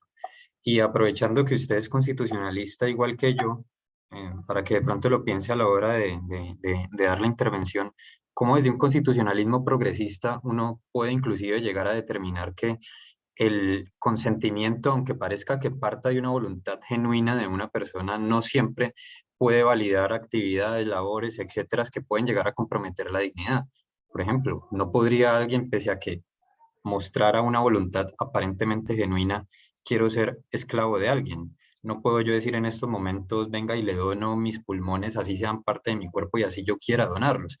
Hay un elemento transversal que es la, la dignidad, que también puede analizarse desde cómo consentimiento dialoga con prostitución y en el marco de este debate que estamos planteando. Entonces, pues, profe, de nuevo el micrófono es suyo. Pues muchísimas gracias. Bueno, son varias preguntas. Agradezco mucho la intervención de Mauricio, de Ramiro, perdón, digamos, y todas las personas que también hacen parte de la iniciativa Objetores del Patriarcado, interesante, que deberían conocerla. Y también pues la intervención que nos compartía nuestro colega. Hay varios puntos que hay que tener en cuenta y para empezar, digamos, quisiera aclararlos de esta manera. Y es, en efecto, la prostitución es un ropaje. Es decir, es una de las tantas formas de dominación del patriarcado a las mujeres. Alguien dijo, no solamente hay que centrarnos en el estudio y lograr deflactar la prostitución, analizando solamente el tema de lo económico y de la digamos, circunstancia víctima, en que en efecto se pone a la mujer, sino hay que mirar una práctica cultural. Y eso es algo muy cierto, y es lo siguiente. Uno de los elementos cardinales que mantiene directamente viva la práctica prostibularia es la enorme creencia de que las mujeres no tienen derecho a disponer del cuerpo. Así de sencillo. Porque tu cuerpo es mío y porque yo soy mayor que tú y porque yo soy mejor que tú, yo dispongo. Por lo tanto, cuando tú estás con una mujer prostituta, compras dominio sobre su cuerpo. Básicamente, ¿qué pasa? La mujer se acuesta en la cama y tú haces con ese cuerpo lo que quieras. Es una autoconcepción que se tiene grabado socialmente, producto de la práctica patriarcal, de una forma de desigualdad estructural que ahí se permea, básicamente. Ahora, el que va a la práctica de la prostitución dice, no te vas a acostar conmigo, cualquiera otra que viene detrás de ti lo hará. Porque hay una conciencia, recuerden. Margaret Mead establece el concepto de género. Recuerden, género no es lo que la teoría queer, ahora bastante con destellos brilli, andan diciendo que género es el sexo. No, el sexo existe, pero eso es otro debate. El género Margaret Mead dijo, es las formas de asociación en que varones y mujeres establecen socialmente sobre un sexo de base. Entonces, digamos, si nace varón y nace mujer en una sociedad estamental, una sociedad, por ejemplo, piensen ustedes, una sociedad católica, piensen, porque digamos ya Colombia no es ese ejemplo, aunque tenemos grandes prácticas patriarcales todavía que deflactar, pero piensen ustedes en una sociedad como las mujeres de Kabul, donde no se les dice a la mujer, ¿y tú de qué sexo te sientes? No, se te dice, eres mujer y puedes hacer 3 cosas, pero de esas 3 cosas no es estudiar. De esas 3 cosas puedes ser prostituta, puedes ser esposa mía y si no tienes un marido, te puedo matar por honor. Entonces, el género, que es un constructo social construido por la sociedad, ha construido también la visión de que se puede disponer del cuerpo de las mujeres. Y ahí mismo se hace que la deriva al sexo. Como puedo disponer socialmente del cuerpo porque la sociedad de referencia me lo permite, por eso tiene que haber prostitutas. Así de sencillo.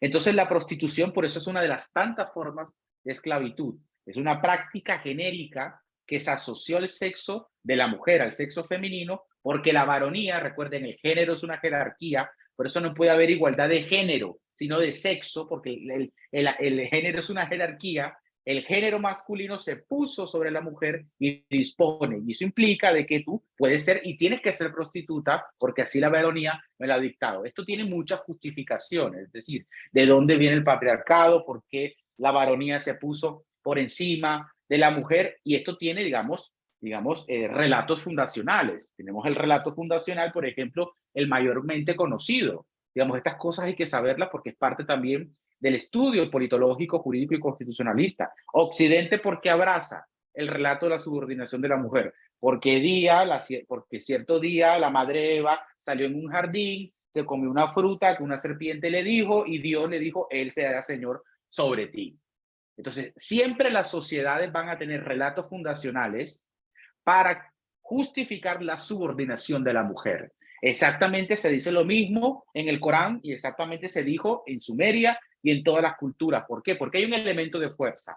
Es decir, digamos, el varón ejerce cierta fuerza física. De ahí que la dominación, que es una construcción social, vaya siempre asociada a la fuerza. De ahí la violencia contra las mujeres. Ah, no te vas a acostar conmigo, te pego o te mato. ¿Por qué? Porque eres mía. Es una práctica normalizada. Y el feminismo, en efecto, la deflacta, la quebranta, la logra desvencijar, porque si no se deja desvencijar, como lo dijo muy bien Ramiro, a través de ¿qué? De políticas igualitarias, metiendo el feminismo dentro de, digamos, como estudio, porque cuando usted estudia derechos humanos, los derechos de las mujeres, respetando la convención y entendiendo que la mujer es un ser humano tan libre como tú y que tiene acceso a lo genéricamente humano, que es el acceso a lo genéricamente humano, que le respetes tal y como estás, que tiene derecho a respetar, a que le respete su cuerpo. Cuando empezamos a deconstruir verdaderamente utilizando la palabra deconstrucción, no utilizando la palabra deconstrucción para hacer una deriva al psicoanálisis y crear otras cosas que realmente están fuera de la agenda feminista. Cuando yo utilizo el concepto de construcción, que es derrumbar esos estereotipos que justifican de una u otra manera la prostitución, podemos realmente generar un avance civilizatorio. Entonces, la prostitución es de las más antiguas prácticas de dominación inmemorial que se resiste, incluso en plena democracia. En el mundo antiguo se hacía y ya está. Ahora pervive. ¿Qué pasa? ¿La teoría queer y la prostitución van juntas? Pues bueno, aquí me toca mencionar a la madre del cordero, que es Judith Butler. Y es básicamente lo siguiente, la teoría queer no es feminismo. Así de sencillo. ¿Ok? La agenda queer y la agenda feminista son dos cosas completamente distintas. Yo me acabo de enterar, y se lo digo, y te lo digo, William, y todos los que me escuchan, que soy transfobo y que soy terfo. Por ahí en unas redes sociales me han dicho que soy transfobo y que soy terfo, pero bueno, hasta ahora me entero eso. La teoría queer es un tipo explicativo de, digamos, un rizoma, que les encanta esa palabra, un rizoma filosófico construido por directamente la tradición psicoanalítica, deconstructivista de Lacan, de Austin, ¿quién más tiene? Foucault, pero digamos, Butler fue más allá, porque Butler ni siquiera figuró, digamos, Foucault no dijo lo que Butler hizo, y a los postestructuralistas se les olvida que Foucault era un crítico de la posmodernidad, porque la posmodernidad siempre entra en un sesgo, empieza a negar la historia que es. Entonces, la teoría queer tiene como propósito otras cosas. La teoría queer es una teoría de la performatividad social. Austin hacen una muy mala readaptación y un reencaje teórico de Austin de una manera bastante lacónica. Lacan, voy para aquí, voy para allá y no sé qué soy. Y, digamos, ponen en un canasto, por ejemplo, una manzana, una pera y creen que vienen del mismo árbol. No, no, no. El feminismo y la teoría queer son cosas distintas. Hay una incardinación conceptual de la teoría queer. Digamos que una cosa es la teoría queer y otra cosa es el activismo queer, que ha abrazado digamos, el concepto de la prostitución. Pero ¿qué pasa con la teoría queer y por qué la teoría queer ha abrazado la prostitución? Porque cuando tú no tienes autoconciencia histórica y no tienes una agenda clara y no puedes vindicar una tradición política estable como la que tiene el feminismo desde 300 años, crees que cualquiera es tu mamá y tu papá. Y el feminismo no empieza ni con Butler, ni empieza ni con Gayle Rubin, ni tampoco empieza con los que, digamos, andan diciendo que transgredir la desigualdad estructural es que todas las mujeres vayan de puta. No. Pueden haber todas las identidades de géneros que quieran. Las mujeres pueden hacerse prostitutas si quieren y pueden llevar, digamos, porque digamos la agenda queer es la performatividad. Pero una cosa es la diversidad sexual y otra cosa es la desigualdad estructural. Pueden haber todos los géneros y todas las 500.000 sexos que la teoría queer dice que existen, negando el mismo racionalismo de la biología, pero eso no altera en nada la desigualdad estructural, porque diversidad sexual y desigualdad estructural es completamente distinto. Vayan a vindicar la teoría queer en Kabul. No, allá no le preguntan a la gente, ¿y tú de qué sexo te sientes? No, no, no. Allá te dicen, tú eres esto. Y si pareces fuera del patrón el patrón patriarcal que existe, te llevan a la guillotina o te cuelgan, y si eres mujer tienes que andar con un hábito puesto todo el día. Entonces la teoría queer, digamos, hay que mirarla con bastante racionalismo, pero yo honestamente prefiero más a McKinnon y a Amelia Valcárcel que a Butler. Frente a digamos, las derivaciones propias que ha hecho la teoría queer, ha generado, con relación a la pregunta que me dicen cuáles son las debilidades con las corrientes feministas que han influenciado el desarrollo de la prostitución, es lo siguiente. A ver, volvemos otra vez a la teoría queer, yes. No quería hablar, pero pues me pusieron en eso y pues lo tengo que hacer. La teoría queer, recuerden la macrocategoría género. Recuerden la palabra género. Margaret Mead, Alda Fascio, digamos, con esa gran obra de el fenómeno legal del género, o el género del fenómeno legal, pero centrémonos directamente en Margaret Mead. Margaret Mead dice, hay dos normas normalmente en las sociedades de referencia. Recuerden, Male-Female, el clásico de Margaret Mead, publicado por allá en los 40. Y dice, hay un concepto, hay una realidad donde existen varones y mujeres dentro de la sociedad de referencia. Esos hombres y esos varones y esas mujeres tienen un tipo específico de comportamientos. Y ese comportamiento se le llama género. Es decir, el género es una categoría de análisis que permite determinar la diferencia entre los sexos dentro de una sociedad específica. Les voy a colocar un ejemplo. Las mujeres en la cocina, los varones en la calle. Eso es una norma genérica. Déjate pegar porque toda la vida la mujer tiene que estar sometida al varón. Entonces déjate pegar, otra norma genérica, que también es opresión. Pues bien, el género no lo inventó el feminismo. Digamos, la macrocategoría conceptual género viene de la socioantropología y es un préstamo de la teoría feminista a la antropología, porque el feminismo ha bebido de la filosofía moral y política, de la antropología cultural y directamente de la teoría del conocimiento. Esas tres cosas nuclean directamente la vindicación feminista teórica, el feminismo teórico. Ahora bien, por allá en finales de los 70, 80, recuerden qué pasó en los Estados Unidos. La administración de Ronald Reagan ataca al feminismo norteamericano, que tenía en parte seguimiento del feminismo ilustrado, la primera ola, las clásicas obras de Betty Friedan, Sulamit Firestone, Gloria Steinem, Mary Douglas. Digamos, esas obras tienen una continuidad teórica con la ilustración, pero esas obras fueron atacadas. Recuerden, el nombre feminismo tenía mal nombre. Siempre lo ha tenido. El nombre feminismo aparece en 1800. Hubertin Auckler pone el nombre al movimiento y a la teoría, a la agenda de la vanguardia, porque el feminismo antes se llamaba Vindicación, que es como se llamó el libro de Mary Wollstonecraft, publicado en 1792. ¿Qué sucede? La administración del Ronald Reagan le da un golpe al feminismo, lo despolitiza completamente, lo logra vencer y lo arrincona, y se dejó de usar la palabra feminismo. De ahí se usó la palabra género. Entonces se decía, bueno, pero estos estudios de género son ¿de qué género? Entonces, pues del género feminista, porque la palabra género, feminismo no se podía decir. El feminismo norteamericano, desde el que ha debido mayormente Colombia, siempre tiene un defecto, o ha tenido un defecto, un sesgo histórico, y es, el feminismo norteamericano ha partido de su propio racionalismo, específicamente la construcción de feminismo estadounidense, ha partido de su propio racionalismo, ha dicho, el feminismo empezó con nosotros. Siempre ha hecho una evitación o ha evitado el estudio del feminismo ilustrado. Es decir, el feminismo ilustrado, la primera ola, 1634 hasta 1792, esa enorme primera ola no se estudió en los Estados Unidos. ¿Qué pasa? La señora Butler, como Gayle Rubin y como algunas y algunos feministas estadounidenses, pues desconocen bastante la historia y sobre todo la historia política feminista. Y dicen, no, el género ya no es el rol del varón y la mujer. El género es lo que tú te sientas sexualmente. Entonces, ¿qué hacen? Hacen una deriva de la categoría de análisis género al psicoanálisis. Y en el campo del psicoanálisis entra la subjetividad. No tienes otra opción. Es como esta señora que dice que habla con los extraterrestres, pero solamente ella lo sabe. Es como si yo decir, no, imagínense que yo de noche hablo arameo, pero solamente yo lo sé.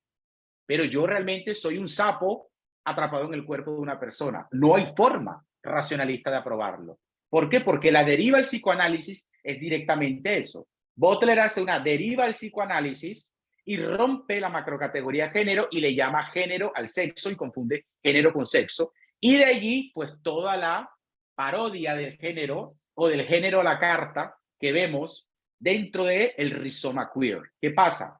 Como el rizoma queer se presenta con un enorme discurso de develación, lo suficientemente potente para decir, pues si tú te sientes lo que tú quieras, pues hazlo, y toma el discurso de la identidad, que el feminismo no es un identitarismo, porque el feminismo siempre ha ido contra la identidad de género y la teoría queer lo que piensa es reafirmarlo. Y dice, pues puedes tener el género que quieras y si tu sexualidad te dicta ser prostituto o prostituta, pues hazlo y rompe la agenda queer. Aparte de que hay otras derivas del feminismo que dicen que, de la teoría queer, que dicen que pues la mujer ya no es el sujeto del feminismo, niegan a la mujer biológica, de ahí los conflictos entre las trans y las cis, otro nombre que el patriarcado le ha puesto a las mujeres, anomalía pura, mujeres, como dijo Aristóteles, les dijo que eran vasijas, en el feminismo sufragista se les dijo que eran viragos, hoy se le llama cis mujeres, siempre el patriarcado poniéndole el nombre de las mujeres. Entonces, frente a eso, hacen una ruptura con la ilustración, hacen una ruptura con el feminismo ilustrado y, claro, abrazan un tipo de libertad que desconoce la tradición y dicen el feminismo es prostitucional o no será. Esa es la debilidad que se presenta en la corriente y es la sustitución del feminismo por la teoría queer. Y ahí hay un problema de debilidad teórica, de debilidad realmente racionalista para poder afirmar la agenda directamente. Ahora, el feminismo prostitucional de Marta, de Federica Ricci, pues yo ya, siendo honesto, ya les dije, yo respeto el trabajo, pero claramente el feminismo de estas feministas, pero el feminismo es abolicionista y negarlo es negar la enorme tradición. Yo prefiero realmente más el feminismo, por ejemplo, de Claudia Yurley Quintero. Prefiero más ese feminismo, por ejemplo, en Colombia, porque va directamente incardinado, una enorme activista que tenemos en el país, Claudia Yurley Quintero, porque va directamente de la mano del borrado de la prostitución. Ahora, el nombre patriarcado, ¿de dónde viene?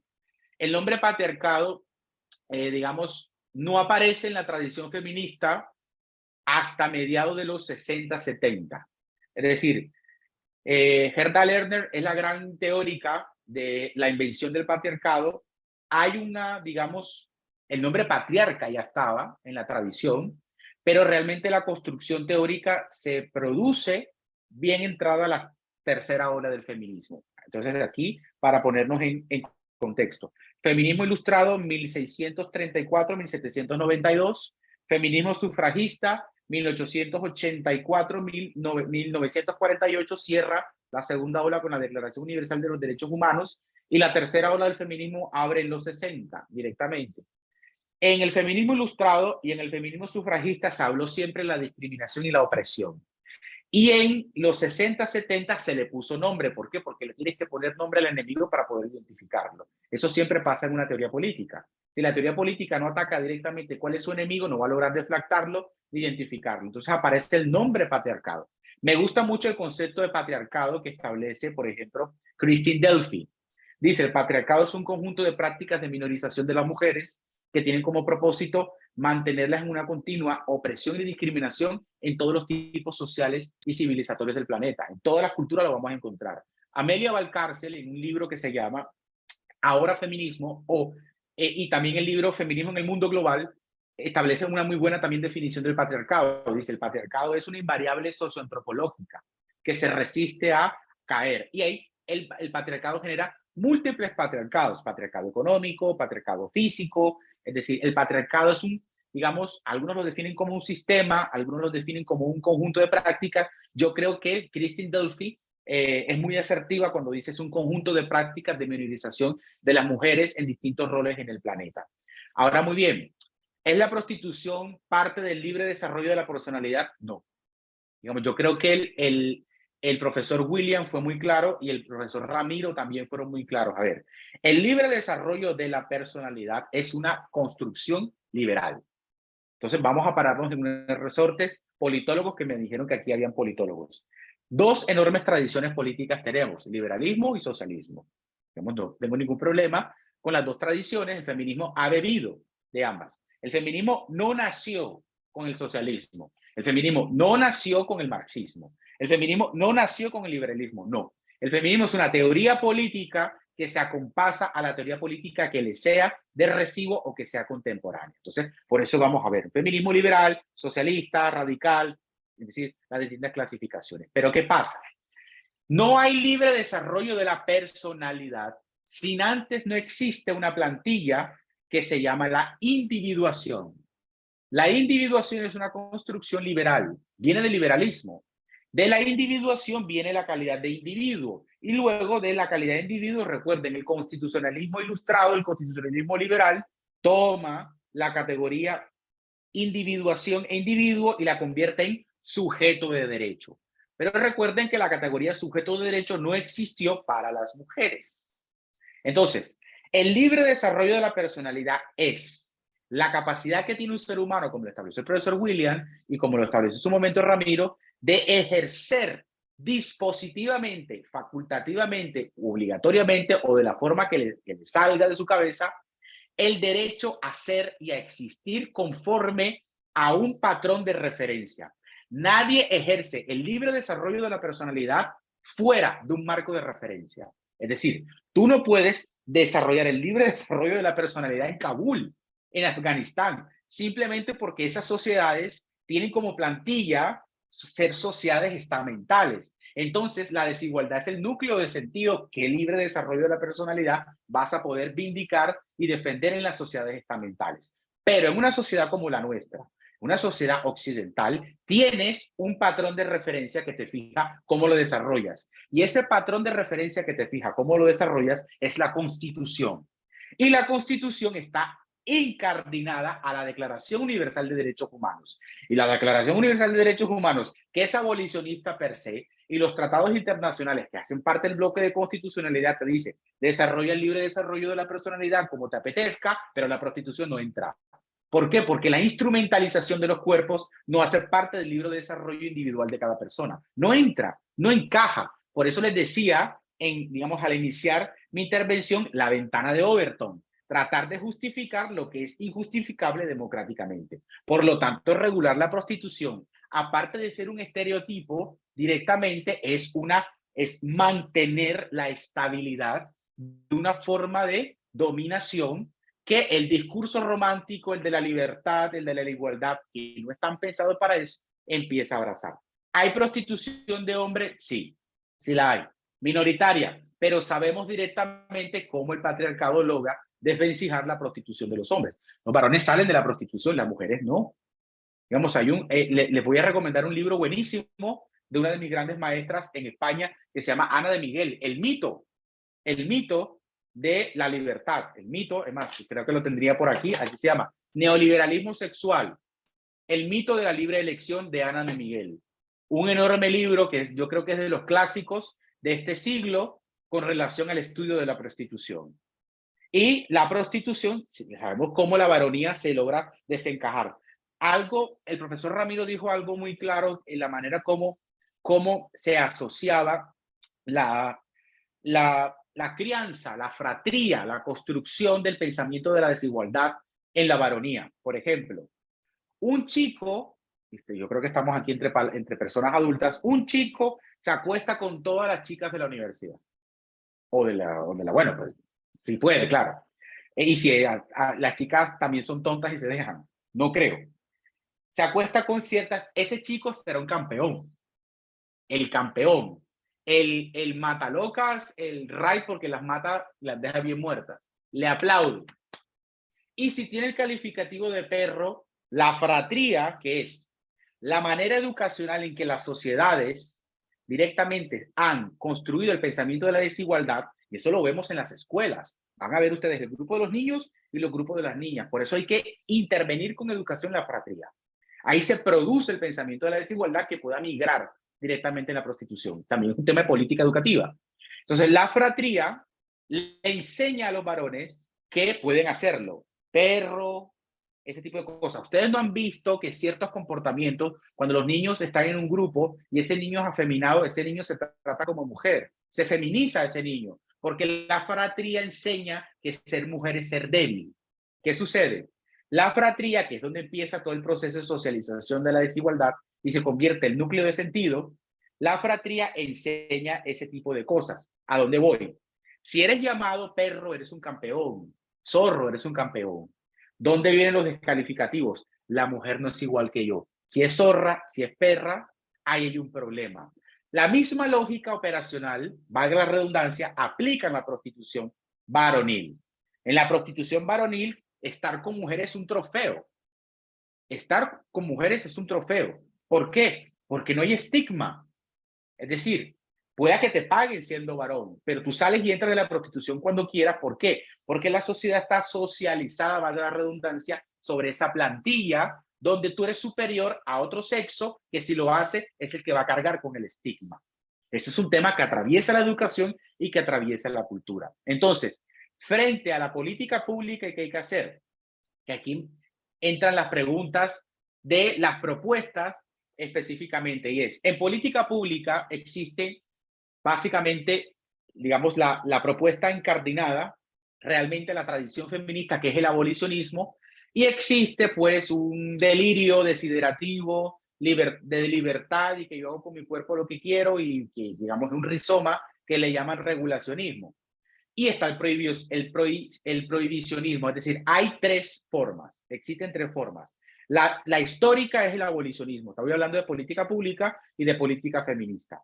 La que nace en el feminismo es el abolicionismo, que es la propuesta feminista original, que es la consecuencia de las circunstancias sociales y económicas, como lo dijo muy bien una persona en el chat, es lo que lleva a la mujer a la prostitución.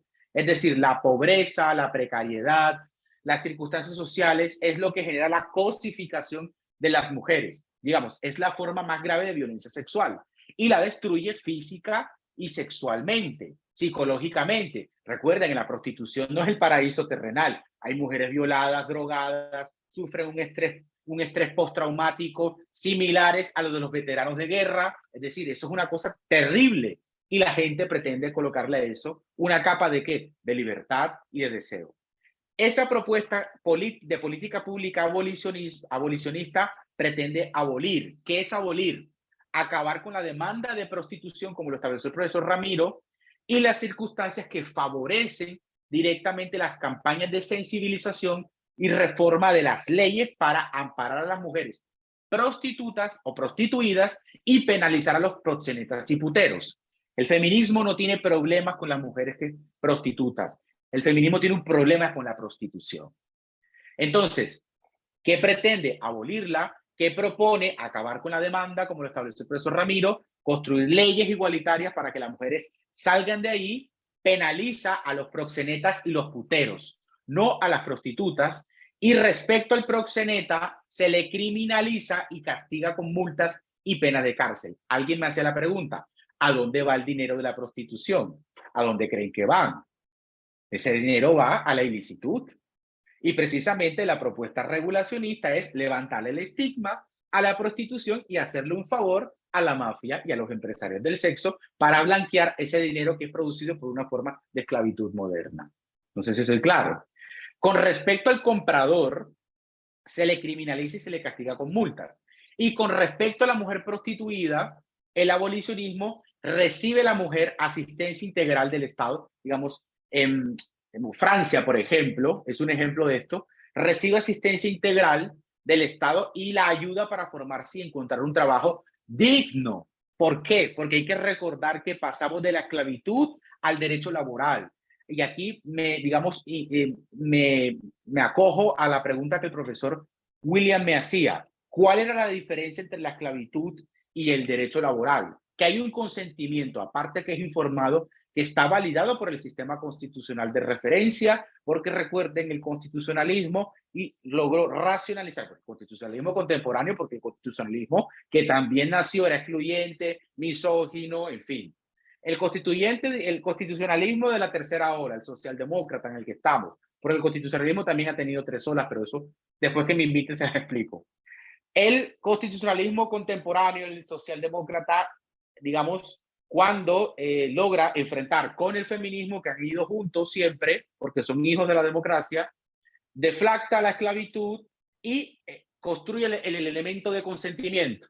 Cuando se construye el elemento de consentimiento, es un consentimiento que nunca atenta contra tu cuerpo, ni directamente atenta contra la, digamos, calificación de ser humano. No va a haber en el consentimiento una denigración propia que te produzca estrés postraumático, violación, drogadicción. Por eso, en materia laboral, cuando existen circunstancias, digamos, externas a nuestro comportamiento, que me enfermo por el trabajo, que mi jefe me está explotando, o esto, enseguida el derecho laboral responde. ¿Por qué? Porque tu consentimiento no está diseñado para eso. Por eso el consentimiento jurídicamente no tiene en la prostitución no tiene homologación constitucional ni tampoco legal, porque el consentimiento es una construcción liberal y el liberalismo dijo, hay consentimiento para erradicar la esclavitud, porque en la esclavitud no existía el consentimiento, te mataban, te explotaban, te latigaban, y precisamente ese es el tipo de consentimiento que pasa el derecho laboral y que no cabe en la prostitución. ¿Por qué? Porque como depuras de la prostitución todo lo que le rodea. Por lo tanto, que una persona consienta hacerlo no quiere decir que eso sea legal. Entonces, en ese orden, acaba con el estigma y con la mentalidad que reduce a las mujeres a bienes y consumo y objetos sexuales. Esa es la propuesta del abolicionismo. El regulacionismo, que pues ya no me da tiempo de abordarlo, es una construcción completamente neoliberal, postmoderna, recuerden, el discurso del neoliberalismo, que realmente no el neoliberalismo ilustrado, recuerden, hay 2 tipos de liberalismo, el liberalismo cavernario, Hobbes, Pufendorf, digamos los clásicos, los ontólogos del liberalismo, y hay un liberalismo ilustrado, el de John Stuart Mill. El liberalismo ese que ya parece más economicismo que neoliberalismo, recuerden, todo es susceptible de comercializar, todo es un contrato. Puedo vender mi cuerpo, puedo vender a los hijos que tengo, puedo comprar niños, y la teoría queer también está allí se ha asociado con el liberalismo. ¿Por qué? Porque se basa en la libre elección, sin importar el contexto de la mujer, pervirtiendo la idea del feminismo, del derecho al propio cuerpo, contra el control social de la sexualidad y la reproducción. Entonces la prostitución, el regulacionismo la asocia como un trabajo como cualquier otro, incluso empoderante. Yo siempre he dicho, pero bueno, las mujeres, yo no sé si se quieren empoderar, las mujeres lo que quieren es poder, ya verán ellas qué hacen con el empoderamiento. ¿Y cuál es lo que pretende? Legalizar y regularla. Amparar la prostitución bajo la ley, bajo el constitucionalismo, bajo el feminismo, darle derechos laborales, es decir, esto de consentimiento que les acabo de decir, transferirlos a la negociación de la explotación sexual para que así desaparezca la trata. No existe penalización y se propone crear un registro de prostitutas y animarlas a reivindicar su autonomía y derechos en el mundo de la felicidad. Eso es lo que pretende el regulacionismo. Cuando tú miras el regulacionismo de frente al constitucionalismo y a toda la tradición liberal y al feminismo, dice, pero ¿y esto dónde cabe? Es como cuando la gente dice, la democracia islámica, y uno dice, bueno, democracia islámica, bueno. Entonces, frente a esa circunstancia específica, se mantienen estas propuestas. Entonces, ¿cómo la política pública, para ir cerrando, cómo la política pública puede mantener los pilares y evitar la instrumentalización de la prostitución como agente de poder en la construcción social? Primero, hay que abolir la prostitución. Fin de la discusión. 2, hay que impulsar las políticas sociales igualitarias de las mujeres para que las mujeres tengan las mismas capacidades económicas, sociales, para tener un proyecto de vida autónomo y digno conforme a la democracia dicta. 3, se necesita de intervenir la política educativa y crear la política educativa igualitaria, meter en los igualitarismos dentro de la política educativa, que se enseñe la igualdad en los colegios, en las universidades. Estos espacios son maravillosos para eso. Y digamos, hay un último eslabón que yo creo yo que hay que hacer, y es que hay que dejarle de tener miedo al feminismo. El feminismo es un igualitarismo, y es un igualitarismo racionalista, que hay voces que se, digamos, escudan en las banderas del feminismo para meter mercancía mala vida, es otra cosa. Pero cuando ustedes tienen clara la agenda feminista y la tradición dice, no, por mucho que brille y mucha purpurina que tenga, esto no es feminismo. ¿Hasta dónde pueden pensar que muchos hombres demandantes de prostitución son enfermos o son adictos al sexo?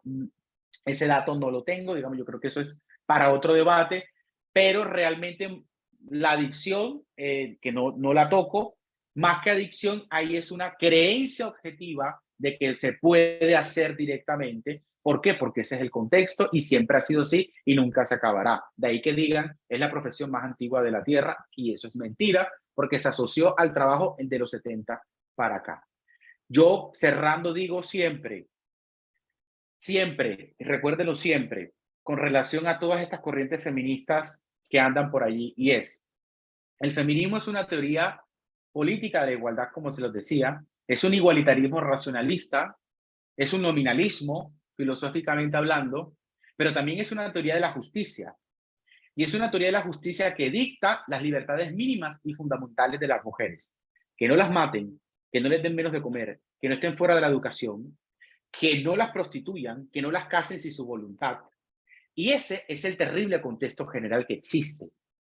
Usted puede reivindicar su identidad sexual, como usted se sienta, en el marco de la democracia militante, pero eso normalmente no cambia el contexto terrible que existe sobre las mujeres. Todavía hoy en el planeta existen mujeres en el siglo XXI que no pueden administrar su propio patrimonio, que no pueden disponer de sus propios bienes. Solamente hay que mirar a la democracia, a la Colombia profunda, para darnos cuenta.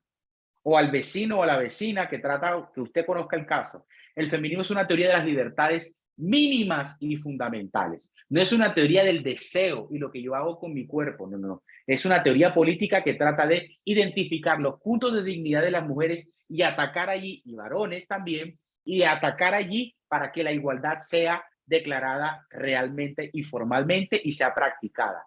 El feminismo no es para mujerizar a las mujeres, ni para masculinizar a los varones. Es para que emerja un individuo libre, sin ninguna sobrecarga identitaria. Y ya después las mujeres verán qué hacen con la libertad y con la igualdad.